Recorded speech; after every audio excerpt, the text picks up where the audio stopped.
ਅੱਜ ਹਰ ਇੱਕ ਮਨੁੱਖ ਚਿੰਤਾ ਦੇ ਵਿੱਚ ਕਿਉਂ ਡੁੱਬਿਆ ਹੋਇਆ ਹੈ। 200-300 ਸਾਲ ਪਹਿਲਾਂ ਮਨੁੱਖ ਬੜਾ ਸ਼ਾਂਤ ਸੀ, ਬੜਾ ਖੁਸ਼ ਸੀ। ਉਦੋਂ ਅੱਜ ਵਰਗੀਆਂ ਸੁਵਿਧਾਵਾਂ ਨਹੀਂ ਸਨ, ਪਰ ਬੰਦੇ ਦਾ ਜੀਵਨ ਬੜਾ ਸੁਖੀ ਸੀ, ਆਨੰਦ ਵਿੱਚ ਸੀ। ਅੱਜ ਸੁਵਿਧਾਵਾਂ ਬਹੁਤ ਵੱਧ ਗਈਆਂ। ਜਿਵੇਂ ਜਿਵੇਂ ਸੁਵਿਧਾਵਾਂ ਵਧੀਆਂ, ਵਸਤੂਆਂ ਵਧੀਆਂ, ਸੁੱਖ ਸਹੂਲਤਾਂ ਵਧੀਆਂ, ਬੰਦਾ ਅੰਦਰੋਂ ਹੋਰ ਜ਼ਿਆਦਾ ਜੋ ਹੈ ਉਹ ਦੁਖੀ ਹੁੰਦਾ ਗਿਆ। ਪੁਰਾਣੇ ਸਮਿਆਂ ਦੇ ਵਿੱਚ ਬਿਜਲੀ ਨਹੀਂ ਸੀ ਹੁੰਦੀ ਅਤੇ ਘਰਾਂ ਦੇ ਵਿੱਚ ਚਾਨਣ ਨਹੀਂ ਸੀ ਹੁੰਦਾ ਅੱਜ ਜਿੰਨਾ। ਸ਼ਹਿਰਾਂ 'ਚ, ਪਿੰਡਾਂ 'ਚ, ਘਰਾਂ 'ਚ ਇੰਨਾ ਚਾਨਣ ਨਹੀਂ ਸੀ ਹੁੰਦਾ, ਪਰ ਚਿਹਰਿਆਂ ਦੇ ਉੱਤੇ ਬੜਾ ਪ੍ਰਕਾਸ਼ ਹੁੰਦਾ ਸੀ, ਚਾਨਣ ਹੁੰਦਾ ਸੀ। ਲੋਕਾਂ ਦੇ ਚਿਹਰੇ ਚਮਕਦੇ ਸੀ ਖੁਸ਼ੀ ਨਾਲ, ਚੜ੍ਹਦੀ ਕਲਾ ਨਾਲ। ਪਰ ਅੱਜ ਕੀ ਹੋਇਆ? ਘਰਾਂ 'ਚ ਪ੍ਰਕਾਸ਼ ਬੜਾ ਹੋ ਗਿਆ, ਸ਼ਹਿਰਾਂ 'ਚ, ਪਿੰਡਾਂ 'ਚ, ਨਗਰਾਂ 'ਚ। ਇਸ ਧਰਤੀ 'ਤੇ ਰਾਤ ਨੂੰ ਬੜਾ ਪ੍ਰਕਾਸ਼ ਹੁੰਦਾ, ਪਰ ਜਿਵੇਂ ਜਿਵੇਂ ਬਿਜਲੀ ਨਾਲ ਘਰਾਂ 'ਚ ਪ੍ਰਕਾਸ਼ ਵੱਧਦਾ ਗਿਆ, ਉਵੇਂ ਉਵੇਂ ਚਿਹਰਿਆਂ ਦੇ ਉੱਤੇ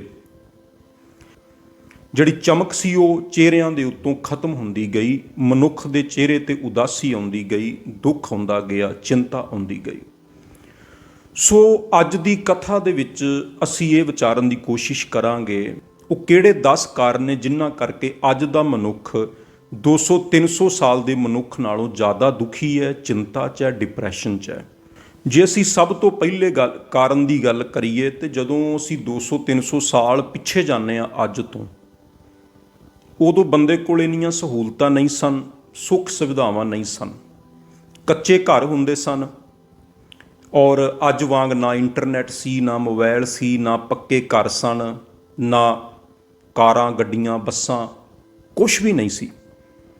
ਕੱਚੇ ਘਰਾਂ 'ਚ ਲੋਕ ਰਹਿੰਦੇ ਸੀ, ਨਾ ਬਿਜਲੀ ਸੀ, ਨਾ ਇੰਟਰਨੈਟ ਸੀ, ਕੋਈ ਸੁੱਖ ਸੁਵਿਧਾ ਨਹੀਂ ਸੀ। ਪਰ ਬੰਦਾ ਕੁਦਰਤ ਦੇ ਬਹੁਤ ਜ਼ਿਆਦਾ ਨੇੜੇ ਸੀ। ਬਜ਼ੁਰਗਾਂ ਨੇ ਸਵੇਰੇ ਉਸ ਟਾਈਮ ਦਾ ਬੰਦਾ, ਮਨੁੱਖ ਜਿਹੜਾ ਸੀ, ਉਹ ਅੰਮ੍ਰਿਤ ਵੇਲੇ ਉੱਠ ਜਾਂਦਾ ਸੀ, ਬਹੁਤ ਜ਼ਿਆਦਾ ਗਿਣਤੀ ਦੇ ਵਿੱਚ। ਟਾਈਮ ਨਾਲ ਉੱਠਣਾ, ਟਾਈਮ ਨਾਲ ਸੌਂ ਜਾਣਾ, ਫਿਰ ਕੁਦਰਤ ਦੇ ਬੜੇ ਨੇੜੇ ਰਹਿਣਾ, ਜਿਹਦੇ ਕਰਕੇ ਮਨੁੱਖ ਉਸ ਟਾਈਮ ਦਾ ਜ਼ਿਆਦਾ ਸੁਖੀ ਸੀ। ਉਸ ਟਾਈਮ ਦੇ ਬੰਦੇ ਨੂੰ ਤਾਂ ਪਤਾ ਹੀ ਨਹੀਂ ਸੀ ਹੁੰਦਾ ਵੀ ਕੋਈ ਡਿਪਰੈਸ਼ਨ ਨਾਮ ਦੀ ਚੀਜ਼ ਵੀ ਹੁੰਦੀ ਹੈ, ਕੋਈ ਇਸ ਤਰ੍ਹਾਂ ਦੀ ਵੀ ਮਾਨਸਿਕ ਬਿਮਾਰੀਆਂ ਹੁੰਦੀਆਂ ਨੇ ਜਿਹੜੀਆਂ ਬੰਦੇ ਨੂੰ ਅੰਦਰੋਂ ਬਹੁਤ ਜ਼ਿਆਦਾ ਦੁਖੀ ਕਰਦੀਆਂ ਨੇ। ਕਿਉਂਕਿ ਕੁਝ ਪਿਛਲੇ ਸਮੇਂ ਨਾਲੋਂ ਜੋ ਹਨ, ਅੱਜ ਦੇ ਸਮੇਂ ਵਿੱਚ ਜਿਹੜੀਆਂ ਮਾਨਸਿਕ ਬਿਮਾਰੀਆਂ ਨੇ, ਮਾਨਸਿਕ ਰੋਗ ਨੇ, ਉਹ ਬਹੁਤ ਜ਼ਿਆਦਾ ਵੱਧ ਰਹੇ ਨੇ। ਤੇ ਉਸ ਸਮੇਂ ਦਾ ਜਿਹੜਾ ਮਨੁੱਖ ਸੀ ਨਾ, ਉਹ ਕੁਦਰਤ ਦੇ ਬਹੁਤ ਜ਼ਿਆਦਾ ਨੇੜੇ ਸੀ, ਔਰ ਕੁਦਰਤ ਦੇ ਨੇੜੇ ਹੋਣ ਕਰਕੇ ਆਨੰਦ ਵਿੱਚ ਰਹਿੰਦਾ ਸੀ। ਕਿਉਂਕਿ ਉਹਨਾਂ ਸਮਿਆਂ ਦੇ ਵਿੱਚ ਜਿਹੜੇ ਮੁੱਖ ਕਿੱਤੇ ਹੁੰਦੇ ਸਨ, ਉਹ ਇਹੀ ਹੁੰਦੇ ਸਨ ਵੀ ਖੇਤੀਬਾੜੀ ਕਰਨੀ, ਕੋਈ ਦੁਕਾਨਦਾਰੀ ਕਰ ਲੈਂਦਾ ਸੀ, ਕੋਈ ਵਪਾਰ ਕਰ ਲੈਂਦਾ ਸੀ, ਕੋਈ ਨੌਕਰੀ ਕਰ ਲੈਂਦਾ ਸੀ। ਔਰ ਆਮ ਕਰਕੇ ਜ਼ਿਆਦਾਤਰ ਲੋਕ ਜਿਹੜੇ ਪਿੰਡਾਂ 'ਚ ਹੁੰਦੇ ਸੀ, ਉਹ ਖੇਤੀ ਨਾਲ ਹੀ ਜੁੜੇ ਹੁੰਦੇ ਸੀ। ਖੇਤੀ ਨਾਲ ਜੁੜਨਾ ਇੰਝ ਹੈ ਵੀ ਜਿਵੇਂ ਕੁਦਰਤ ਦੇ ਨਾਲ ਜੁੜਨਾ, ਕੁਦਰਤ ਦੇ ਹੋਰ ਨੇੜੇ ਹੋ ਜਾਣਾ। ਸੋ ਇਸ ਕਰਕੇ ਉਸ ਸਮੇਂ ਦਾ ਮਨੁੱਖ ਅੰਮ੍ਰਿਤ ਵੇਲੇ ਉੱਠਦਾ ਸੀ। ਅੰਮ੍ਰਿਤ ਵੇਲੇ ਉੱਠ ਕੇ ਕੁਦਰਤ ਦੇ ਨੇੜੇ ਹੋ ਜਾਣਾ। ਜਦੋਂ ਅਸੀਂ ਗੁਰੂ ਗ੍ਰੰਥ ਸਾਹਿਬ ਦੀ ਬਾਣੀ ਵਿੱਚੋਂ ਵੀ ਤੇ ਬਚਨ ਪੜ੍ਹਦੇ ਹਾਂ ਨਾ, ਕਿ ਚਿੜੀ ਚੁਹਕੀ ਪਉ ਫੁੱਟੀ ਵਗਣ ਬਹੁਤ ਤਰੰਗ।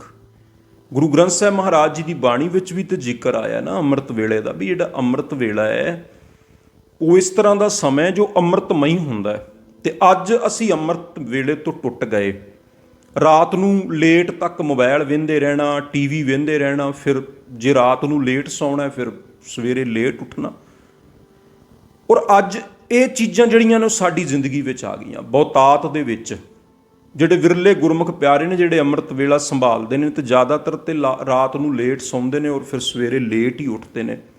ਸੋ ਇਹਨਾਂ ਚੀਜ਼ਾਂ ਨਾਲੋਂ ਟੁੱਟਣ ਕਰਕੇ ਜਿਹੜਾ ਮਨ ਬੇਚੈਨ ਰਹਿਣ ਲੱਗ ਪਿਆ, ਮਨ ਦੁਖੀ ਰਹਿਣ ਲੱਗ ਪਿਆ। ਦੂਜਾ ਜਿਹੜਾ ਕਾਰਨ ਬਣਿਆ ਉਹ ਸੀ ਰੂਹਾਨੀਅਤ ਤੋਂ ਟੁੱਟ ਜਾਣਾ, ਸਿਮਰਨ, ਬੰਦਗੀ, ਭਜਨ ਤੋਂ ਟੁੱਟ ਜਾਣਾ। ਪੁਰਾਣੇ ਸਮਿਆਂ ਦੇ ਵਿੱਚ ਜਿਵੇਂ ਅਸੀਂ ਅੰਮ੍ਰਿਤ ਵੇਲੇ ਦੀ ਗੱਲ ਕਰ ਰਹੇ ਸੀ, ਅੰਮ੍ਰਿਤ ਵੇਲੇ ਉੱਠਣਾ, ਲੋਕਾਂ ਨੇ ਗੁਰੂ ਘਰਾਂ 'ਚ ਜਾਣਾ, ਸਿਮਰਨ ਕਰਨਾ, ਬੰਦਗੀ ਕਰਨੀ, ਔਰ ਇਸ ਤਰ੍ਹਾਂ ਦਾ ਜੀਵਨ ਹੁੰਦਾ ਸੀ। ਵਿਸ਼ਵਾਸ ਬੜਾ ਹੁੰਦਾ ਸੀ ਗੁਰੂ 'ਤੇ, ਔਰ ਰੂਹਾਨੀਅਤ ਨਾਲ ਜੁੜਨ ਕਰਕੇ ਅੰਦਰ ਜਿਹੜਾ ਉਹ ਬੜੀ ਸ਼ਾਂਤੀ ਹੁੰਦੀ ਸੀ, ਬੜਾ ਆਨੰਦ ਹੁੰਦਾ ਸੀ। ਸੋ ਦੁਨਿਆਵੀ ਜਿਹੜੀ ਅੱਜ ਦੀ ਚਮਕ ਦਮਕ ਹੈ, ਪਦਾਰਥਵਾਦ ਦਾ ਜਦੋਂ ਜ਼ੋਰ ਵਧਿਆ ਤੇ ਬੰਦਾ ਰੂਹਾਨੀਅਤ ਤੋਂ ਵੀ ਟੁੱਟਦਾ ਗਿਆ। ਤੇ ਰੂਹਾਨੀਅਤ ਤੋਂ ਟੁੱਟਣ ਕਰਕੇ ਬੰਦਾ ਅੰਦਰੋਂ ਬੇਚੈਨ ਹੁੰਦਾ ਗਿਆ, ਅੰਦਰੋਂ ਦੁਖੀ ਹੁੰਦਾ ਗਿਆ। ਔਰ ਜਿਹੜੀ ਸੁੱਖ ਦੀ ਤਲਾਸ਼ ਦੇ ਵਿੱਚ ਬੰਦਾ ਭੱਜਦਾ ਰਿਹਾ, ਉਹ ਰਾਹ ਹੀ ਗਲਤ ਚੁਣਿਆ, ਉਹ ਰਸਤਾ ਹੀ ਗਲਤ ਚੁਣਿਆ, ਔਰ ਇਸ ਕਰਕੇ ਅੰਦਰੋਂ ਬੇਚੈਨੀ ਜਿਹੜੀ ਆ ਉਹ ਵੱਧਦੀ ਗਈ। ਤੀਜਾ ਜਿਹੜਾ ਕਾਰਨ ਬਣਿਆ ਅੱਜ ਦੇ ਮਨੁੱਖ ਦਾ ਜ਼ਿਆਦਾ ਚਿੰਤਾ 'ਚ ਰਹਿਣ ਦਾ, ਜਾਂ ਜਿਹੜੀ ਅੱਜ ਮੈਂਟਲ ਹੈਲਥ ਹੈ ਮਨੁੱਖ ਦੀ, ਉਹ ਇੰਨੀ ਜ਼ਿਆਦਾ ਖਰਾਬ ਕਿਉਂ ਹੋ ਗਈ, ਮਾਨਸਿਕ ਰੋਗ ਕਿਉਂ ਵੱਧ ਗਏ, ਉਹਦੇ ਪਿੱਛੇ ਜਿਹੜੀਆਂ ਸੁੱਖ ਸੁਵਿਧਾਵਾਂ ਨੇ ਨਾ, ਇਹਨਾਂ ਦਾ ਵੀ ਬੜਾ ਵੱਡਾ ਯੋਗਦਾਨ ਹੈ। ਪੁਰਾਣੇ ਸਮਿਆਂ 'ਚ ਲੋਕ ਹੱਥੀਂ ਕੰਮ ਕਰਦੇ ਸੀ, ਹੱਥੀਂ ਮਿਹਨਤ ਕਰਨੀ, ਔਰ ਜਿਹਦੇ ਵਿੱਚ ਸਰੀਰ ਦੀ ਵਰਜਿਸ਼ ਜ਼ਿਆਦਾ ਹੁੰਦੀ ਸੀ। ਅੱਜ ਸਰੀਰ ਦੀ ਮਿਹਨਤ ਘਟ ਗਈ ਹੈ, ਪਰ ਦਿਮਾਗੀ ਦਬਾਅ ਜਿਹੜਾ ਉਹ ਜ਼ਿਆਦਾ ਵੱਧ ਗਿਆ ਹੈ। ਔਰ ਸੁੱਖ ਸੁਵਿਧਾਵਾਂ ਵਧਣ ਕਰਕੇ ਬੰਦਾ ਨਕਾਰਾ ਵੀ ਹੋ ਗਿਆ। ਇਸ ਕਰਕੇ ਸੁੱਖ ਸੁਵਿਧਾਵਾਂ ਜਿਹੜੀਆਂ ਜਿੰਨੀਆਂ ਜ਼ਿਆਦਾ ਵੱਧਦੀਆਂ ਜਾਣਗੀਆਂ, ਬੰਦਾ ਅੰਦਰੋਂ ਹੋਰ ਜ਼ਿਆਦਾ ਦੁਖੀ ਤੇ ਪਰੇਸ਼ਾਨ ਹੁੰਦਾ ਜਾਏਗਾ। ਔਰ ਅੱਜ ਦੇ ਬੰਦੇ ਕੋਲ ਇੰਨੀਆਂ ਸੁੱਖ ਸੁਵਿਧਾਵਾਂ ਨੇ, ਜੇ ਅਸੀਂ ਆਮ ਬੰਦੇ ਦੀ ਵੀ ਗੱਲ ਕਰੀਏ ਨਾ, ਤੇ ਪੁਰਾਣੇ ਸਮਿਆਂ 'ਚ ਅੱਜ ਤੋਂ 400-500 ਸਾਲ ਪਹਿਲਾਂ ਕਿਸੇ ਵੱਡੇ ਤੋਂ ਵੱਡੇ ਰਾਜੇ ਕੋਲ ਵੀ ਨਹੀਂ ਹੋਣੀਆਂ ਜਿਹੜੀਆਂ ਅੱਜ ਇੱਕ ਆਮ ਬੰਦੇ ਕੋਲ ਸੁਵਿਧਾਵਾਂ ਨੇ। ਔਰ ਜਿਹੜੀਆਂ ਅੱਜ ਇੱਕ ਆਮ ਬੰਦੇ ਕੋਲ ਸੁੱਖ ਸਹੂਲਤਾਂ ਨੇ, ਅੱਜ ਤੋਂ ਤੁਸੀਂ 200-300 ਸਾਲ ਪਹਿਲਾਂ ਜਾਓ ਤੇ ਇਹਨਾਂ 'ਚੋਂ ਕੁਝ ਜਿਹੜੀਆਂ ਚੀਜ਼ਾਂ ਉਸ ਟਾਈਮ ਸੀ, ਵੈਸੇ ਬਹੁਤ ਸਾਰੀਆਂ ਤੇ ਹੈ ਹੀ ਨਹੀਂ ਸੀ, ਜਿਵੇਂ ਮੋਬਾਈਲ ਨਹੀਂ ਸੀ ਹੈਗਾ, AC ਨਹੀਂ ਸੀ, ਕਾਰਾਂ ਨਹੀਂ ਸਨ, ਇੰਟਰਨੈਟ ਨਹੀਂ ਸੀ। ਔਰ ਜੇ ਕੋਈ ਮਾੜੀਆਂ ਮੋਟੀਆਂ ਹੋਰ ਚੀਜ਼ਾਂ ਹੈਗੀਆਂ ਵੀ ਸਨ, ਤੇ ਉਹ ਵੀ ਬਹੁਤ ਸਾਰੇ ਅਮੀਰ ਜਾਂ ਰਾਜੇ ਮਹਾਰਾਜਿਆਂ ਕੋਲ ਹੁੰਦੀਆਂ ਸਨ। ਔਰ ਇੰਨੀਆਂ ਸੁੱਖ ਸੁਵਿਧਾਵਾਂ ਹੋਣ ਤੋਂ ਬਾਅਦ ਵੀ ਬੰਦਾ ਬਹੁਤ ਜ਼ਿਆਦਾ ਪਰੇਸ਼ਾਨ ਹੈ, ਬਹੁਤ ਜ਼ਿਆਦਾ ਦੁਖੀ ਹੈ। ਚੌਥਾ ਜਿਹੜਾ ਕਾਰਨ ਹੈ ਉਹ ਹੈ ਜਾਣਕਾਰੀ ਦਾ ਹੜ੍ਹ ਆ ਜਾਣਾ। ਜਿਹੜਾ ਪਹਿਲੇ ਟਾਈਮ ਦਾ ਬੰਦਾ ਹੁੰਦਾ ਸੀ ਨਾ, ਅੱਜ ਤੋਂ 200-300 ਸਾਲ ਪਹਿਲਾਂ, ਉਹਨੂੰ ਕਿੰਨਾ ਕੁ ਪਤਾ ਹੁੰਦਾ ਸੀ, ਉਹਦੀ ਜਾਣਕਾਰੀ ਨਾ ਨੇੜੇ ਤੇੜੇ ਤੱਕ ਹੀ ਹੁੰਦੀ ਸੀ। ਮੰਨ ਲਓ ਆਪਣੇ ਪਿੰਡ ਤੱਕ, ਜਾਂ ਹੋਰ ਕੋਈ 1-2-4 ਪਿੰਡਾਂ ਦੇ ਨਾਲ ਦੀ ਜਾਣਕਾਰੀ, ਜਾਂ ਜੇ ਕੋਈ ਛੋਟੇ ਮੋਟੇ ਸ਼ਹਿਰ ਹੁੰਦੇ ਸਨ ਤੇ ਉਹ ਮੁਹੱਲੇ ਦੀ ਥੋੜ੍ਹੀ ਬਹੁਤੀ ਜਾਣਕਾਰੀ ਹੋਣੀ। ਜਾਣਕਾਰੀ ਘੱਟ ਸੀ, ਇਸ ਕਰਕੇ ਟੈਨਸ਼ਨ ਵੀ ਘੱਟ ਹੁੰਦੀ ਸੀ। ਤੇ ਹੁਣ ਦਾ ਕੀ ਸਮਾਂ ਹੈ ਜੀ, ਬੰਦਾ ਉੱਠਦਾ, ਉਹ ਨਾਲ ਹੀ ਬੈੱਡ ਤੇ ਮੋਬਾਈਲ ਪਿਆ ਹੁੰਦਾ ਹੈ, ਉਹ ਉੱਠਦਿਆਂ ਸਾਰ ਅੱਖਾਂ ਮਲਦਾ ਮਲਦਾ ਮੋਬਾਈਲ ਖੋਲ੍ਹ ਕੇ ਬਹਿ ਜਾਂਦਾ ਹੈ। ਫਿਰ ਉਹਦੇ 'ਤੇ ਵੇਖਣ ਲੱਗ ਜਾਂਦਾ ਵੀ ਪੂਰੀ ਧਰਤੀ ਦੀਆਂ ਨਿਊਜ਼, ਵੀ ਫਲਾਣੇ ਦੇਸ਼ 'ਚ ਆਹ ਹੋ ਗਿਆ, ਉੱਥੇ ਆਹ ਹੋ ਗਿਆ, ਉੱਥੇ ਆਹ ਹੋ ਗਿਆ। ਔਰ ਇਸ ਤਰ੍ਹਾਂ ਦੀਆਂ ਕਈ ਬਹੁਤ ਸਾਰੀਆਂ ਨੈਗੇਟਿਵ ਜਿਹੜੀਆਂ ਚੀਜ਼ਾਂ ਬੰਦਾ ਵੇਖਦਾ ਹੈ, ਉਹ ਉੱਠਦਿਆਂ ਸਾਰ ਹੀ ਉਹਨਾਂ ਦਾ ਅਸਰ ਦਿਮਾਗ 'ਤੇ ਹੋਣ ਲੱਗ ਪੈਂਦਾ। ਇਹਨੂੰ ਕਿਹਾ ਜਾਂਦਾ ਇਨਫੋਰਮੇਸ਼ਨ ਓਵਰਲੋਡ, ਵੀ ਬਹੁਤ ਜ਼ਿਆਦਾ ਇਨਫੋਰਮੇਸ਼ਨ ਇਕੱਠੀ ਕਰਨੀ, ਬਹੁਤ ਜ਼ਿਆਦਾ ਜਿਹੜਾ ਜਾਣਕਾਰੀ ਹਾਸਲ ਕਰਨੀ, ਉਹਦੇ ਨਾਲ ਵੀ ਜਿਹੜਾ ਮਨੁੱਖੀ ਦਿਮਾਗ ਹੈ ਉਹਦੇ 'ਤੇ ਦਬਾਅ ਵੱਧਦਾ ਹੈ। ਫਿਰ ਇਕੱਲਾ ਇੱਥੋਂ ਤੱਕ ਹੀ ਗੱਲ ਨਹੀਂ ਰੁਕਦੀ। ਹੁਣ ਜੇ ਪੁਰਾਣੇ ਸਮੇਂ ਦੀ ਗੱਲ ਕਰੋ, ਮੰਨ ਲਓ 200-300 ਸਾਲ ਪਹਿਲਾਂ ਦਾ ਬੰਦਾ, ਮਨੁੱਖ, ਉਹ ਕਿੰਨੀ ਕੁ ਤੁਲਨਾ ਕਰਦਾ ਹੋਣਾ, ਇੱਕ ਬੰਦਾ ਕਿੰਨੀ ਕੁ ਤੁਲਨਾ ਕਰਦਾ ਹੋਏਗਾ। ਉਹ ਆਂਢ ਗੁਆਂਢ 'ਚ ਵੀ ਫਲਾਣੇ ਕੋਲ ਆ ਚੰਗਾ ਘੋੜਾ ਹੈ, ਮੇਰੇ ਕੋਲ ਜਿਹੜਾ ਘੋੜਾ ਹੈ ਉਹ ਸਸਤਾ ਹੈ, ਉਹ ਫਲਾਣੇ ਕੋਲ ਚੰਗਾ ਰੱਥ ਹੈ, ਉਹਦੇ ਕੋਲ ਚੰਗਾ ਗੱਡਾ ਹੈ, ਉਹਦੇ ਕੋਲ ਮੱਝਾਂ ਬੜੀਆਂ ਚੰਗੀਆਂ ਨੇ, ਗਾਵਾਂ ਬੜੀਆਂ ਵਧੀਆ ਨੇ, ਚੰਗੀ ਨਸਲ ਦੀਆਂ ਨੇ, ਉਹਦਾ ਜਿਹੜਾ ਘਰ ਹੈ ਬੇਸ਼ੱਕ ਉਹ ਕੱਚਾ ਹੀ ਹੈ, ਥੋੜ੍ਹਾ ਵੱਡਾ ਹੈ, ਇੰਨੀ ਕੀ ਤੁਲਨਾ ਹੀ ਕਰ ਸਕਦਾ ਸੀ ਨਾ। ਪਰ ਅੱਜ ਬੰਦਾ ਤੁਲਨਾ ਮਤਲਬ ਪੂਰੀ ਦੁਨੀਆ ਦੇ ਵਿੱਚੋਂ ਪਤਾ ਨਹੀਂ ਕਿੱਥੋਂ ਕਿੱਥੋਂ ਦੇ ਬੰਦੇ ਨਾਲ ਆਪਣੀ ਤੁਲਨਾ ਕਰ ਰਿਹਾ ਹੋਵੇ। ਉਹ ਆਪਣੇ ਘਰ 'ਚ ਬੈਠਾ ਮੋਬਾਈਲ 'ਤੇ ਵੇਖ ਰਿਹਾ, ਤੇ ਔਰ ਪੂਰੀ ਦੁਨੀਆ ਦੇ ਜਿਹੜੇ ਲੋਕ ਨੇ ਉਹਨਾਂ ਨਾਲ ਆਪਣੇ ਆਪ ਨੂੰ ਤੋਲ ਕੇ ਵੇਖਦਾ ਰਹਿੰਦਾ। ਹਰ ਚੀਜ਼ ਦੀ ਬੰਦਾ ਤੁਲਨਾ ਕਰਦਾ। ਔਰ ਪਹਿਲੇ ਸਮਿਆਂ 'ਚ ਜਿਹੜਾ ਤੁਲਨਾ ਦਾ ਦਾਇਰਾ ਸੀ ਉਹ ਬੜਾ ਛੋਟਾ ਹੁੰਦਾ ਸੀ, ਬਿਲਕੁਲ ਛੋਟਾ ਜਿਹਾ। ਅੱਜ ਜਿਹੜਾ ਤੁਲਨਾ ਦਾ ਦਾਇਰਾ ਉਹ ਪੂਰੀ ਦੁਨੀਆ ਵਿੱਚ ਇੱਕ ਮਨੁੱਖ ਦਾ ਫੈਲਿਆ ਹੋਇਆ। ਹਾਲਾਂਕਿ ਦਿਮਾਗ ਦੀ ਵੀ ਇੱਕ ਕੰਪੈਸਿਟੀ ਹੈ ਨਾ, ਪਰ ਹੁਣ ਇੱਕ ਛੋਟਾ ਜਿਹਾ ਦਿਮਾਗ, ਔਰ ਉਹਦੇ 'ਚ ਅਸੀਂ ਪਤਾ ਨਹੀਂ ਕਿਹੜੀਆਂ ਚੀਜ਼ਾਂ ਦੀ ਤੁਲਨਾ ਕਰਦੇ ਰਹਿੰਦੇ ਹਾਂ। ਔਰ ਪੂਰੀ ਦੁਨੀਆ ਦੀਆਂ ਇਨਫੋਰਮੇਸ਼ਨ ਜਿਹੜੀਆਂ ਨੇ, ਨਿਊਜ਼ ਜਿਹੜੀਆਂ ਨੇ, ਨੈਗੇਟਿਵ ਚੀਜ਼ਾਂ ਜਿਹੜੀਆਂ ਨੇ, ਉਹ ਵੇਖਦੇ ਰਹਿੰਦੇ ਆ, ਔਰ ਜਿਨ੍ਹਾਂ ਦਾ ਪ੍ਰਭਾਵ ਸਾਡੇ ਉੱਤੇ ਪੈਂਦਾ ਰਹਿੰਦਾ। ਔਰ ਫਿਰ ਇਹ ਜਿਹੜੀ ਤੁਲਨਾ ਵੀ ਹੈ ਨਾ, ਉਹ ਵੀ ਦੁਖੀ ਕਰਦੀ ਹੈ ਬੰਦੇ ਨੂੰ।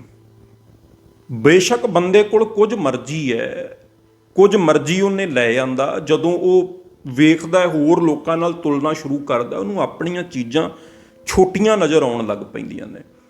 ਔਰ ਫਿਰ ਜਦੋਂ ਛੋਟੀਆਂ ਨਜ਼ਰ ਆਉਣ ਲੱਗ ਪੈਂਦੀਆਂ ਨੇ, ਫਿਰ ਉਹ ਇੱਛਾਵਾਂ ਹੋਰ ਜਨਮ ਲੈਂਦੀਆਂ ਨੇ, ਉਹ ਹੋਰ ਦੁਖੀ ਹੋਣ ਲੱਗ ਪੈਂਦਾ। ਇਸ ਕਰਕੇ ਅੱਜ ਦਾ ਜਿਹੜਾ ਮਨੁੱਖ ਹੈ ਨਾ, ਉਹਦੇ ਕੋਲ ਭਾਵੇਂ ਰੱਬ ਦਾ ਦਿੱਤਾ ਸਾਰਾ ਕੁਝ ਹੈ, ਉਹਨੂੰ ਉਹ ਚੰਗਾ ਹੀ ਨਹੀਂ ਲੱਗਦਾ, ਉਹਨੂੰ ਉਹ ਬੜਾ ਥੋੜ੍ਹਾ ਲੱਗਦਾ, ਬੜਾ ਛੋਟਾ ਲੱਗਦਾ, ਕਿਉਂਕਿ ਉਹ ਤੁਲਨਾ ਉਹਦੀ ਬਹੁਤ ਵੱਡੀ ਹੋ ਗਈ, ਇੱਛਾਵਾਂ ਬਹੁਤ ਵੱਡੀਆਂ ਹੋ ਗਈਆਂ, ਇੱਛਾਵਾਂ ਦੀ ਤੇ ਕੋਈ ਲਿਮਟ ਹੀ ਨਹੀਂ ਰਹਿ ਗਈ, ਔਰ ਜਿਹਦੇ ਕਰਕੇ ਦੁੱਖ, ਪਰੇਸ਼ਾਨੀ, ਚਿੰਤਾ ਜਿਹੜੀ ਹੈ ਉਹ ਹੋਰ ਅੰਦਰ ਵੱਧਦੀ ਗਈ। ਪੰਜਵਾਂ ਇਹ ਕਾਰਨ ਹੈ ਸਭ ਤੋਂ ਵੱਡਾ, ਇੱਛਾਵਾਂ ਦਾ ਬਹੁਤ ਜ਼ਿਆਦਾ ਵੱਧ ਜਾਣਾ।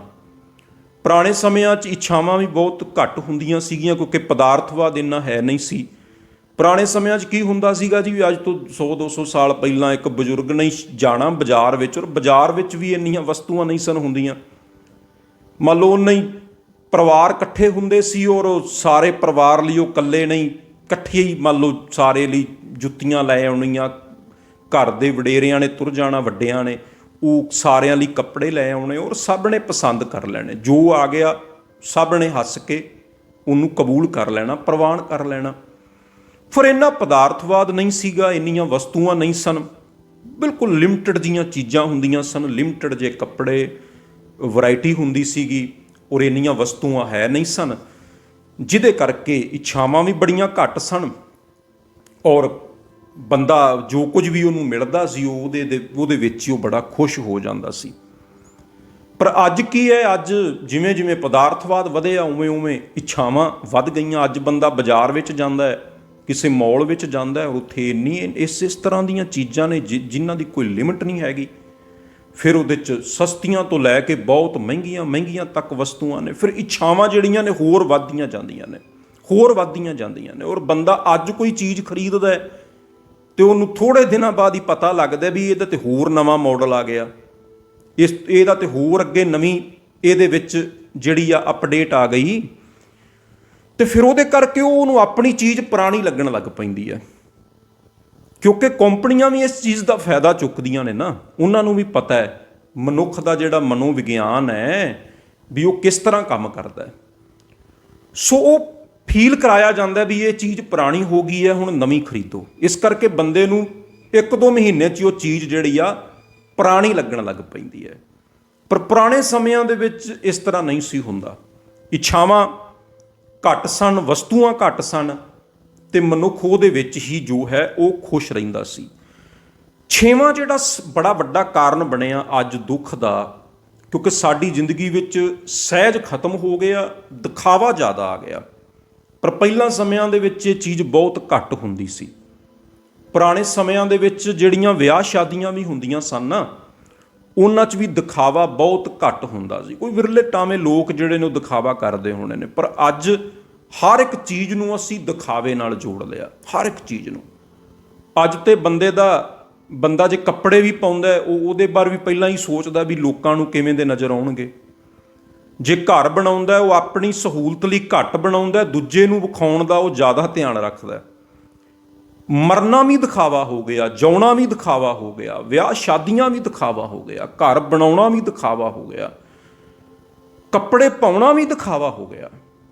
ਮਤਲਬ ਹਰ ਚੀਜ਼ ਨੂੰ ਦਿਖਾਵੇ ਨਾਲ ਜੋੜ ਲਿਆ। ਔਰ ਦਿਖਾਵੇ ਦੀ ਜਿਹੜੀ ਦੌੜ ਹੈ ਨਾ, ਜਦੋਂ ਬੰਦਾ ਦਿਖਾਵੇ 'ਚ ਪੈ ਜਾਂਦਾ ਹੈ, ਉਹ ਕਦੇ ਸੁਖੀ ਨਹੀਂ ਹੋ ਸਕਦਾ, ਸ਼ਾਂਤ ਨਹੀਂ ਹੋ ਸਕਦਾ। ਫਿਰ ਦਿਖਾਵੇ ਦੇ ਵਿੱਚ ਪੈ ਕੇ ਸਹਿਜ ਜਿਹੜਾ ਅੰਦਰੋਂ ਖਤਮ ਹੋ ਜਾਂਦਾ ਹੈ। ਫਿਰ ਅਸੀਂ ਦੁਨੀਆ ਨੂੰ ਵਿਖਾਉਣ ਲਈ ਦੌੜਨ ਲੱਗ ਪੈਂਦੇ ਹਾਂ। ਫਿਰ ਇਹ ਭੁੱਲ ਹੀ ਜਾਂਦੇ ਹਾਂ ਵੀ ਮੈਨੂੰ ਕੀ ਚੰਗਾ ਲੱਗਦਾ, ਮੇਰੀ ਆਤਮਾ ਨੂੰ ਕੀ ਚੰਗਾ ਲੱਗਦਾ, ਮੇਰੀ ਰੂਹ ਨੂੰ ਕੀ ਚੰਗਾ ਲੱਗਦਾ। ਜਦੋਂ ਅਸੀਂ ਦੁਨੀਆ ਦੀ ਨਜ਼ਰ ਨੂੰ ਸ਼ੀਸ਼ਾ ਬਣਾ ਲੈਂਦੇ ਹਾਂ ਨਾ, ਦੂਜਿਆਂ ਦੀਆਂ ਅੱਖਾਂ 'ਚੋਂ ਝਾਕਣ ਲੱਗ ਪੈਂਦੇ ਹਾਂ, ਔਰ ਆਪਣੀ ਤਸਵੀਰ ਵੇਖਣ ਲੱਗ ਪੈਂਦੇ ਹਾਂ, ਉਹਦੇ ਕਰਕੇ ਅਸੀਂ ਬਹੁਤ ਸਾਰੀਆਂ ਪਰੇਸ਼ਾਨੀਆਂ ਜੋ ਹਨ ਉਹ ਸਹੇੜ ਲੈਂਦੇ ਹਾਂ। ਸਭ ਤੋਂ ਵੱਡੀ ਗੱਲ ਇਹ ਹੈ ਕਿ ਮੇਰੀ ਆਤਮਾ ਨੂੰ ਕੀ ਚੰਗਾ ਲੱਗਦਾ ਹੈ, ਮੇਰੀ ਰੂਹ ਨੂੰ ਕੀ ਚੰਗਾ ਲੱਗਦਾ ਹੈ। ਬਸ ਦੁਨੀਆ ਨੂੰ ਵਿਖਾਉਣਾ, ਇਹ ਚੀਜ਼ ਸਾਨੂੰ ਛੱਡ ਦੇਣੀ ਚਾਹੀਦੀ ਹੈ, ਔਰ ਇਹਦੇ 'ਚੋਂ ਬਾਹਰ ਨਿਕਲਣਾ ਚਾਹੀਦਾ ਹੈ।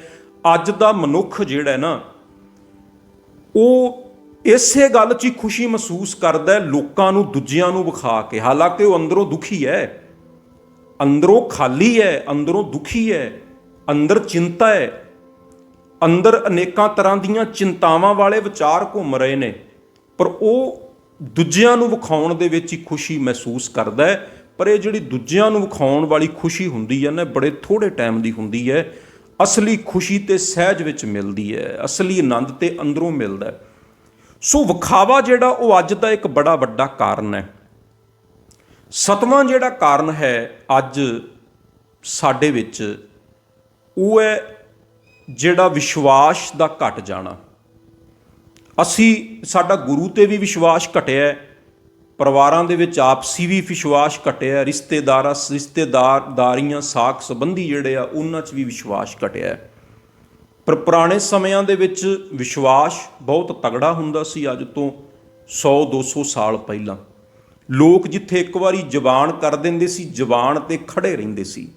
ਤੇ ਅੱਜ ਦੀ ਕੀ ਹਾਲਾਤ ਨੇ? ਅੱਜ ਦੇ ਥੋੜ੍ਹੇ ਜਿਹੇ ਬੰਦਿਆਂ ਪਿੱਛੇ ਬੰਦਾ ਆਪਣੀ ਜ਼ਬਾਨ ਝੱਟ ਬਦਲ ਜਾਂਦਾ। ਥੋੜ੍ਹੇ ਪੈਸਿਆਂ ਪਿੱਛੇ ਲੋਕ ਮੁੱਕਰ ਜਾਂਦੇ ਨੇ, ਜ਼ਬਾਨ ਤੋਂ ਫਿਰ ਜਾਂਦੇ ਨੇ, ਜ਼ਬਾਨ ਬਦਲ ਜਾਂਦੇ ਨੇ। ਔਰ ਵਿਸ਼ਵਾਸ ਦੀ ਘਾਟ ਜਿਹੜੀ ਹੈ, ਕਿਉਂਕਿ ਪੈਸੇ ਦੀ ਦੌੜ ਇੰਨੀ ਜ਼ਿਆਦਾ ਵੱਧ ਗਈ ਔਰ ਇੱਕ ਦੂਜੇ ਤੋਂ ਅੱਗੇ ਨਿਕਲਣ ਦੀ ਦੌੜ, ਉਹਦੇ ਕਰਕੇ ਵੀ ਬੰਦਾ ਬਹੁਤ ਜ਼ਿਆਦਾ ਦੁਖੀ ਹੋਇਆ ਹੈ। 8ਵਾਂ ਜਿਹੜਾ ਕਾਰਨ ਹੈ ਉਹ ਹੈ ਜੀ ਸਬਰ ਦੀ ਕਮੀ। ਅੱਜ ਸਾਡੇ 'ਚ ਨਾ ਸਬਰ ਬੜਾ ਘਟ ਗਿਆ। ਹਰ ਬੰਦੇ ਨੂੰ ਕਾਹਲ ਹੈ, ਹਰ ਬੰਦੇ ਨੂੰ। ਤੁਸੀਂ ਪੁਰਾਣੇ ਸਮਿਆਂ ਦਾ ਵੇਖੋਗੇ ਨਾ, ਤੇ ਪੁਰਾਣੇ ਸਮਿਆਂ ਦੇ ਵਿੱਚ ਮਤਲਬ ਲੋਕਾਂ 'ਚ ਬਹੁਤ ਜ਼ਿਆਦਾ ਸਬਰ ਹੁੰਦਾ ਸੀ। ਇੱਕ ਚੀਜ਼ ਪਿੱਛੇ ਕਈ ਸਾਲ ਤੱਕ ਕੱਢ ਸਕਦੇ ਸੀ, ਇੰਨਾ ਸਬਰ ਹੁੰਦਾ ਸੀ। ਜੇ ਇੱਕ ਰਾਹ ਫੜ ਲਿਆ ਤੇ ਉਹਦੇ ਤੇ ਕਈ ਸਾਲ ਤੱਕ ਚੱਲ ਸਕਦੇ ਸੀ। ਪਰ ਅੱਜ ਉਹ ਸਬਰ ਨਹੀਂ। ਬਾਬਾ ਫਰੀਦ ਸਾਹਿਬ ਜੀ ਨੇ ਵੀ ਆਪਣੀ ਬਾਣੀ ਦੇ ਵਿੱਚ ਜ਼ਿਕਰ ਕੀਤਾ ਹੈ, ਸਬਰ ਅੰਦਰ ਸਾਬਰੀ ਤਨ ਐਵੇਂ ਜਾਲੇਨ, ਹੋਣ ਨਜ਼ੀਕ ਖੁਦਾਏ ਦਾ ਭੇਦ ਨਾ ਕਿਸੈ ਦੇਨ। ਫਿਰ ਉਹ ਵੀ ਇਹ ਵੀ ਕਹਿੰਦੇ ਨੇ ਬਾਬਾ ਫਰੀਦ ਸਾਹਿਬ, ਸਬਰ ਇਹ ਸੁਆਓ ਜੇ ਤੂੰ ਬੰਦਾ ਦਿੜ ਕਰਹਿ, ਵੱਧ ਥੀਵੈ ਦਰਿਆਓ ਘੱਟ ਨਾ ਥੀਵੈ ਵਾਹੜਾ।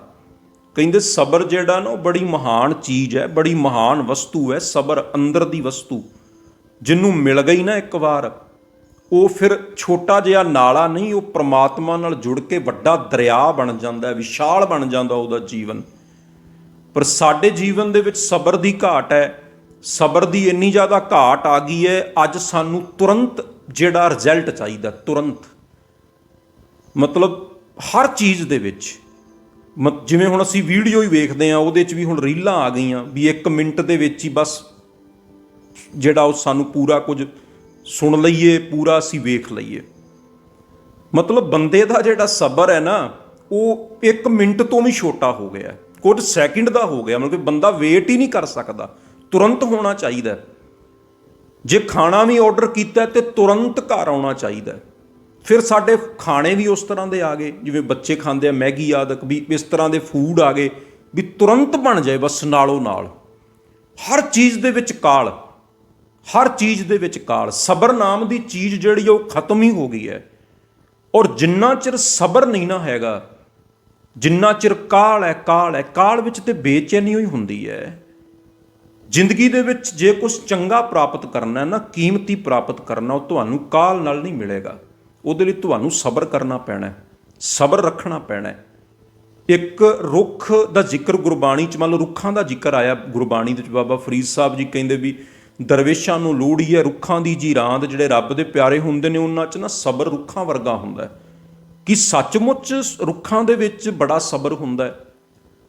ਇਹ ਗੱਲ ਸੱਚ ਹੈ। ਰੁੱਖਾਂ ਦੇ ਵਿੱਚ ਜਿੰਨਾ ਸਬਰ ਹੁੰਦਾ ਇੰਨਾ ਮਨੁੱਖ 'ਚ ਨਹੀਂ ਹੋ ਸਕਦਾ। ਰੁੱਖ ਧੁੱਪੇ ਖੜਾ ਰਹਿੰਦਾ ਹੈ, ਹਨੇਰੀਆਂ 'ਚ ਖੜਾ ਰਹਿੰਦਾ ਹੈ, ਬਰਸਾਤਾਂ 'ਚ ਖੜਾ ਰਹਿੰਦਾ ਹੈ, ਕਿਸੇ ਗੱਲ ਦੀ ਪਰਵਾਹ ਹੀ ਨਹੀਂ ਕਰਦਾ।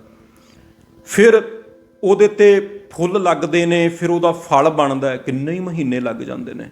ਫਿਰ ਉਹ ਆਪਣਾ ਫਲ ਆਪ ਨਹੀਂ ਖਾਂਦਾ, ਉਹਨੂੰ ਲੋਕ ਵੱਟੇ ਵੀ ਮਾਰਦੇ ਨੇ, ਪੱਥਰ ਮਾਰਦੇ ਨੇ, ਉਹਦਾ ਫਲ ਲੋਕ ਖਾਂਦੇ ਨੇ। ਰੁੱਖ ਦਾ ਜੀਵਨ ਸਬਰ ਨਾਲ ਭਰਿਆ ਹੋਇਆ।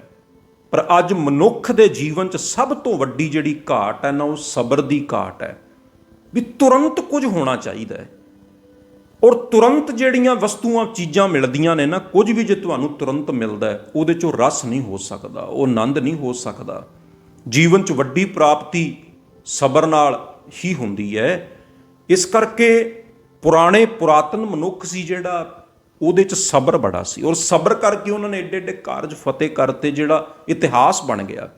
ਵੱਡੇ ਵੱਡੇ ਜੰਗ ਅਸੀਂ ਆਪਣੇ ਸਿੱਖ ਇਤਿਹਾਸ 'ਚੋਂ ਪੜ੍ਹਦੇ ਹਾਂ, ਗੁਰੂ ਸਾਹਿਬ ਜੀ ਦਾ ਜੀਵਨ ਪੜ੍ਹਦੇ ਹਾਂ। ਸਬਰ ਸੀ ਨਾ ਸਿੱਖਾਂ ਦੇ ਵਿੱਚ, ਜਿਹੜੇ ਗੁਰੂ ਸਾਹਿਬ ਨਾਲ ਪ੍ਰੇਮ ਕਰਦੇ ਸੀ, ਜਦੋਂ ਅਨੰਦਪੁਰ ਸਾਹਿਬ ਨੂੰ ਘੇਰਾ ਪਿਆ ਰਿਹਾ, ਕਈ ਕਈ ਦਿਨ ਭੁੱਖੇ ਉਹਨਾਂ ਨੇ ਆਪਣੇ ਜੀਵਨ ਦੇ ਕੱਢੇ, ਰੁੱਖਾਂ ਦੇ ਪੱਤੇ ਸੱਕ ਤੱਕ ਖਾ ਕੇ ਗੁਜ਼ਾਰਾ ਕੀਤਾ। ਜਿਹੜਾ ਅਨੰਦਪੁਰ ਸਾਹਿਬ ਦਾ ਘੇਰਾ ਸੀ, ਉਹਨਾਂ ਗੁਰਸਿੱਖਾਂ ਦੇ ਵਿੱਚ ਕਿੰਨਾ ਜ਼ਿਆਦਾ ਸਬਰ ਹੋਏਗਾ। ਪਰ ਅੱਜ ਸਭ ਤੋਂ ਵੱਡੀ ਘਾਟ ਜਿਹੜੀ ਹੈ ਉਹ ਸਬਰ ਦੀ ਹੈ। 9ਵਾਂ ਜਿਹੜਾ ਕਾਰਨ ਹੈ ਅੱਜ ਮਨੁੱਖ ਦਾ ਬਹੁਤ ਜ਼ਿਆਦਾ ਚਿੰਤਾ 'ਚ ਰਹਿਣਾ, ਬੇਚੈਨ ਰਹਿਣਾ, ਦੁਖੀ ਰਹਿਣਾ, ਪਰੇਸ਼ਾਨ ਰਹਿਣਾ, ਉਦਾਸ ਰਹਿਣਾ, ਉਹ ਹੈ ਜੀ ਸੰਤੋਖ ਦੀ ਕਮੀ। ਬੰਦਾ ਸੰਤੁਸ਼ਟ ਨਹੀਂ ਹੈ ਕਿਸੇ ਵੀ ਚੀਜ਼ ਤੋਂ। ਬਹੁਤ ਘੱਟ ਬੰਦੇ ਤੁਹਾਨੂੰ ਮਿਲਣਗੇ ਤੁਹਾਡੀ ਜ਼ਿੰਦਗੀ 'ਚ ਜਿਹੜੇ ਕਹਿਣਗੇ ਵੀ ਮੈਂ ਸ਼ੁਕਰ ਹੈ ਪ੍ਰਮਾਤਮਾ ਦਾ ਵੀ ਮੈਂ ਆਪਣੇ ਪੂਰੇ ਜੀਵਨ 'ਚ ਹਰ ਚੀਜ਼ ਤੋਂ ਸੰਤੁਸ਼ਟ ਹਾਂ। ਜਿਨ੍ਹਾਂ ਨੂੰ ਰੱਬ ਨੇ ਬਹੁਤ ਬਹੁਤ ਦਿੱਤਾ ਹੈ ਉਹ ਵੀ ਸੰਤੁਸ਼ਟ ਨਹੀਂ। ਗੁਰੂ ਗ੍ਰੰਥ ਸਾਹਿਬ ਮਹਾਰਾਜ ਜੀ ਦੀ ਬਾਣੀ ਕਹਿੰਦੀ ਹੈ, ਸਹਿਸ ਖਟੇ ਲੱਖ ਕੋ ਉਠ ਧਾਵੈ, ਤ੍ਰਿਪਤ ਨਾ ਆਵੈ ਮਾਇਆ ਪਾਛੈ ਪਾਵੈ। ਮਤਲਬ ਤ੍ਰਿਪਤੀ ਨਹੀਂ ਹੈ ਕਿਤੇ ਵੀ। ਬਹੁਤ ਕੁਝ ਮਿਲ ਗਿਆ ਫਿਰ ਵੀ ਲੱਗਦਾ ਕੁਛ ਨਹੀਂ, ਥੋੜਾ ਹੈ ਬਹੁਤ। ਔਰ ਜਿੰਨਾ ਚਿਰ ਬੰਦਾ ਸੰਤੁਸ਼ਟ ਨਹੀਂ ਹੁੰਦਾ, ਜਿੰਨਾ ਚਿਰ ਸੰਤੋਖ ਨਹੀਂ ਆਉਂਦਾ ਜ਼ਿੰਦਗੀ 'ਚ, ਉਨਾ ਚਿਰ ਸੁੱਖ ਨਹੀਂ ਆ ਸਕਦਾ। ਉਨਾ ਚਿਰ ਬੰਦਾ ਕਲਪਦਾ ਹੀ ਰਹੇਗਾ, ਦੁਖੀ ਰਹੇਗਾ। ਬਿਨਾਂ ਸੰਤੋਖ ਨਹੀਂ ਕੋ ਰਾਜੈ, ਸੁਪਨ ਮਨੋਰਥ ਬਿਰਥੇ ਸਭ ਕਾਜੈ। ਮਹਾਰਾਜ ਕਹਿੰਦੇ ਨੇ ਕਿ ਸੰਤੋਖ ਤੋਂ ਬਿਨਾਂ ਬੰਦਾ ਕਦੇ ਰਾਜੀ ਨਹੀਂ ਸਕਦਾ। ਔਰ ਪੁਰਾਤਨ ਜਿਹੜਾ ਮਨੁੱਖ ਸੀ ਅੱਜ ਤੋਂ 100 200 300 ਸਾਲ ਪਹਿਲਾਂ ਬੜਾ ਸੰਤੋਖ ਸੀ। ਪਹਿਲਾਂ ਵੀ ਬੇਨਤੀ ਕੀਤੀ ਆ ਵੀ ਇੱਕ ਤੇ ਪਦਾਰਥਵਾਦ ਘੱਟ ਸੀ, ਤੁਲਨਾ ਘੱਟ ਸੀ, ਇੱਕ ਦੂਜੇ ਨਾਲ ਤੁਲਨਾ ਨਹੀਂ ਸੀ, ਇਸ ਕਰਕੇ ਬੜਾ ਸੰਤੋਖ ਸੀ। ਬਾਬਾ ਫਰੀਦ ਸਾਹਿਬ ਕਹਿੰਦੇ ਨਾ, ਰੁੱਖੀ ਸੁੱਖੀ ਖਾਏ ਕੈ ਠੰਡਾ ਪਾਣੀ ਪੀਓ ਫਰੀਦਾ, ਦੇਖ ਪਰਾਈ ਚੋਪੜੀ ਨਾ ਤਰਸਾਏ ਜੀਓ। ਬਾਬਾ ਫਰੀਦ ਸਾਹਿਬ ਕਹਿੰਦੇ ਜਿਹੜੀ ਵੀ ਤੇਰੇ ਘਰ 'ਚ ਹੈਗੀ ਆ ਨਾ ਰੁੱਖੀ ਸੁੱਖੀ, ਉਹ ਖਾ ਕੇ ਠੰਡਾ ਪਾਣੀ ਪੀ ਲੈ। ਐਵੇਂ ਪਰਾਈਆਂ ਥਾਲੀਆਂ ਦੇ ਵਿੱਚ ਚੰਗੇ ਚੰਗੇ ਭੋਜਨ ਵੇਖ ਕੇ ਤਰਸ ਆਪਣੇ ਆਪ ਨੂੰ ਦੁਖੀ ਨਾ ਕਰ, ਪਰੇਸ਼ਾਨ ਨਾ ਕਰ। ਜੋ ਤੈਨੂੰ ਮਿਲਿਆ ਉਹਦੇ 'ਚ ਹੀ ਆਨੰਦ ਮਾਣ। ਦੂਜਿਆਂ ਵੱਲ ਨਾ ਵੇਖ ਵੀ ਦੂਜਿਆਂ ਕੋਲ ਕੀ ਹੈ। ਦੂਜਿਆਂ ਕੋਲ ਬਹੁਤ ਵੀ ਹੈ, ਬੜਿਆਂ ਕੋਲ, ਤੇ ਉਹ ਵੀ ਬਹੁਤ ਨੇ ਜਿਨ੍ਹਾਂ ਕੋਲ ਤੇਰੇ ਨਾਲੋਂ ਘੱਟ ਹੈ, ਤੇਰੇ ਨਾਲੋਂ ਥੋੜ੍ਹਾ ਹੈ। ਗਿਆਨੀ ਸੰਤ ਸਿੰਘ ਮਸਕੀਨ ਜੀ ਨੇ ਆਪਣੀ ਕਥਾ ਵਿੱਚ ਇਹ ਗੱਲ ਦਾ ਜ਼ਿਕਰ ਕੀਤਾ ਸੀ। ਉਹ ਕਹਿੰਦੇ ਸੀਗੇ ਵੀ ਬੰਦੇ ਨੂੰ ਧਨ ਵੇਖਣਾ ਹੋਏ ਨਾ ਤੇ ਆਪਣੇ ਤੋਂ ਪਿਛਲੇ ਦਾ ਵੇਖਣਾ ਚਾਹੀਦਾ ਹੈ। ਧਰਮ ਵੇਖਣਾ ਹੋਏ ਤੇ ਆਪਣੇ ਤੋਂ ਅਗਲੇ ਦਾ ਵੇਖਣਾ ਚਾਹੀਦਾ ਹੈ। ਜਦੋਂ ਤੁਸੀਂ ਪਿਛਲੇ ਦਾ ਧਨ ਵੇਖੋਗੇ ਨਾ, ਤੁਹਾਡੇ ਅੰਦਰ ਸੰਤੋਖ ਆਏਗਾ, ਤੁਹਾਡੇ ਅੰਦਰ ਸ਼ੁਕਰ ਆਏਗਾ, ਤੁਹਾਡੇ ਅੰਦਰ ਆਨੰਦ ਪੈਦਾ ਹੋਏਗਾ, ਸ਼ਾਂਤੀ ਮਿਲੇਗੀ ਔਰ ਰੱਬ ਲਈ ਤੁਸੀਂ ਸ਼ੁਕਰਗੁਜ਼ਾਰ ਹੋਵੋਗੇ। ਪਰ ਸਾਡੀ ਜ਼ਿੰਦਗੀ 'ਚ ਉਲਟ ਹੁੰਦਾ ਹੈ। ਅਸੀਂ ਧਰਮ ਪਿਛਲੇ ਦਾ ਵੇਖਦੇ ਹਾਂ, ਧਨ ਹਮੇਸ਼ਾ ਅਗਲੇ ਦਾ ਵੇਖਦੇ ਹਾਂ, ਔਰ ਜਦੋਂ ਅਗਲੇ ਦਾ ਵੇਖਦੇ ਰਹਿੰਦੇ ਹਾਂ ਫਿਰ ਸਾਨੂੰ ਆਪਣਾ ਜਿਹੜਾ ਧਨ ਪਦਾਰਥ ਹੈ ਉਹ ਥੋੜ੍ਹਾ ਲੱਗਣ ਲੱਗ ਪੈਂਦਾ। ਔਰ ਇੱਕ ਅੱਜ ਸਭ ਤੋਂ ਵੱਡਾ ਕਾਰਨ, 9ਵਾਂ ਜਿਹੜਾ ਕਾਰਨ ਹੈ ਉਹ ਹੈ ਸੰਤੋਖ ਦੀ ਕਮੀ। ਬੰਦਾ ਸੰਤੁਸ਼ਟ ਨਹੀਂ ਕਿਸੇ ਵੀ ਚੀਜ਼ ਤੋਂ, ਉਹ ਦੁਖੀ ਹੈ, ਪਰੇਸ਼ਾਨ ਹੈ। ਔਰ ਜਿਹੜਾ 10ਵਾਂ ਕਾਰਨ ਬਣਿਆ ਅੱਜ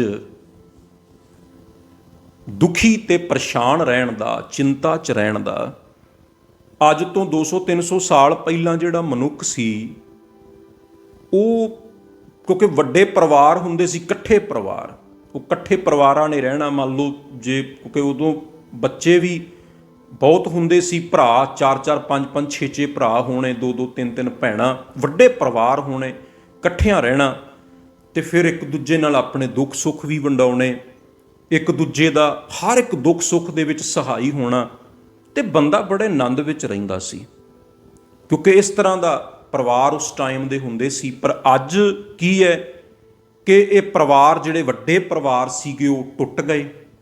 ਮਨੁੱਖ ਨੂੰ ਇਕੱਲਿਆਂ ਰਹਿਣਾ ਜ਼ਿਆਦਾ ਪਸੰਦ ਆਉਣ ਲੱਗਾ। ਜਾਂ ਜੇ ਮੰਨ ਲਓ 2 ਭਰਾ ਵੀ ਨੇ, 3 ਭਰਾ ਵੀ ਨੇ, ਵੀ ਅਸੀਂ ਅਲੱਗ-ਅਲੱਗ ਰਹੀਏ, ਅਲੱਗ-ਅਲੱਗ ਘਰ ਦੇ ਵਿੱਚ ਰਹੀਏ। ਔਰ ਇਸ ਕਰਕੇ ਜਿੰਨਾ ਦੂਰ ਹੁੰਦੇ ਗਏ ਇੱਕ ਦੂਜੇ ਤੋਂ, ਜਿੰਨਾ ਮਤਲਬ ਇਕੱਲਾਪਣ ਆਉਂਦਾ ਗਿਆ, ਉਹਦੇ ਨਾਲ ਚਿੰਤਾ ਹੋਰ ਵੱਧਦੀ ਗਈ, ਦੁੱਖ ਹੋਰ ਵੱਧਦਾ ਗਿਆ।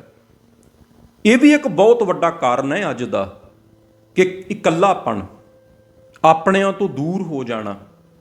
ਅੱਜ ਕੀ ਹੈ ਜੀ, ਫੇਸਬੁੱਕ ਤੇ ਤਾਂ ਹਜ਼ਾਰਾਂ ਫਰੈਂਡ ਨੇ, ਹਜ਼ਾਰਾਂ ਹੀ ਮਿੱਤਰ ਨੇ, ਪਰ ਦੁੱਖ ਸੁਣਨ ਵਾਲਾ ਇੱਕ ਵੀ ਨਹੀਂ। ਇੰਟਰਨੈਟ ਤੇ ਬਹੁਤ ਨੇ, ਪਰ ਅੰਦਰ ਦਾ ਦੁੱਖ ਸੁਣਨ ਵਾਲਾ, ਪਰੇਸ਼ਾਨੀ ਸੁਣਨ ਵਾਲਾ ਜਾਂ ਦੁੱਖ ਦੇ ਵਿੱਚ ਤੁਹਾਡੇ ਨਾਲ ਖੜਨ ਵਾਲਾ ਕੋਈ ਵੀ ਨਜ਼ਰ ਨਹੀਂ ਆਉਂਦਾ। ਔਰ ਇਹ ਗੱਲ ਸੱਚ ਹੈ, ਜਿੰਨੇ ਮਰਜ਼ੀ ਤੁਹਾਡੇ ਨਾਲ ਮਿੱਤਰ ਹੋਣ, ਫਰੈਂਡ ਹੋਣ ਇੰਟਰਨੈਟ ਦੇ ਉੱਤੇ, ਔਰ ਜਦੋਂ ਦੁੱਖ ਆਉਂਦਾ, ਮੁਸੀਬਤ ਆਉਂਦੀ ਹੈ, ਉਦੋਂ ਕੋਈ ਵੀ ਨਾਲ ਨਹੀਂ ਖੜਦਾ, ਕੋਈ ਵੀ ਨਾਲ ਨਹੀਂ ਖੜਦਾ। ਇੱਕ ਬੜਾ ਪਿਆਰਾ ਬੋਲ ਮੈਂ ਕਿਸੇ ਦਾ ਸੁਣਿਆ ਸੀ ਵੀ ਜਦੋਂ ਬੰਦਾ ਬਿਮਾਰ, ਕੋਈ ਮੰਨ ਲਓ ਕੋਈ ਬੰਦਾ ICU 'ਚ ਪਿਆ ਹੈ ਨਾ, ਬਿਮਾਰ ਹੈ, ਤੇ ਉਹਦੇ ਭਾਵੇਂ ਫੇਸਬੁੱਕ ਤੇ ਕੋਈ 10,000 ਫਰੈਂਡ ਹੈ ਜਾਂ ਕੋਈ ਉਹਦਾ 1 ਲੱਖ ਫੋਲੋਵਰ ਹੈ, ਕਿਸੇ ਦੇ 5 ਲੱਖ ਫੋਲੋਵਰ ਨੇ, ਪਰ ICU ਦੇ ਦਰਵਾਜ਼ੇ ਦੇ ਬਾਹਰ ਉਹ ਉਹਨਾਂ 'ਚੋਂ ਕੋਈ ਨਹੀਂ ਲੱਭਣਾ। ਉੱਥੇ ਤੇ ਉਹਦੀ ਮਾਂ ਹੋਏਗੀ ਜਾਂ ਪਿਓ ਹੋਏਗਾ ਜਾਂ ਘਰ ਵਾਲਾ ਹੋਏਗਾ ਜਾਂ ਘਰ ਵਾਲੀ ਹੋਏਗੀ, ਜਾਂ ਕੋਈ ਭੈਣ ਹੋਏਗੀ ਜਾਂ ਕੋਈ ਭਰਾ ਹੋਏਗਾ ਜਾਂ ਬੱਚੇ ਹੋਣਗੇ ਜਾਂ ਕੋਈ ਹੋਰ ਖਾਸ ਕੋਈ ਨੇੜੇ ਦਾ ਮਿੱਤਰ ਜਾਂ ਕੋਈ ਰਿਸ਼ਤੇਦਾਰੀ 'ਚੋਂ, ਸਾਕ ਸੰਬੰਧੀਆਂ 'ਚੋਂ, ਕੋਈ ਬਰਾਦਰੀ 'ਚੋਂ ਹੋਏਗਾ, ਤੁਹਾਡੇ ਪਿੰਡ ਦਾ ਕੋਈ ਹੋਏਗਾ, ਤੁਹਾਡੇ ਗੁਆਂਢ ਦਾ ਕੋਈ ਹੋਏਗਾ।